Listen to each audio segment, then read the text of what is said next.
everyone, in this video, I'm going to show you the student view of an assignment in Google Classroom. Knowing how students open, complete, and turn in their work makes it much easier to guide them through the submission process. First, go to the Classroom tab in your dashboard and click on the assignment title. Next, look down at the bottom of the expanded preview and click on the View Instructions to open up the full task page.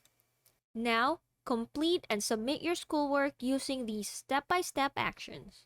First, find the file your teacher provided.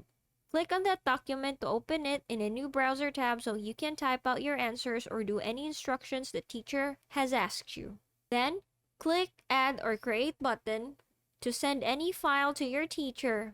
After that, click the Turn In button to submit it. As you can see, a pop-up will ask you to confirm, so go ahead and click Turn In one more time.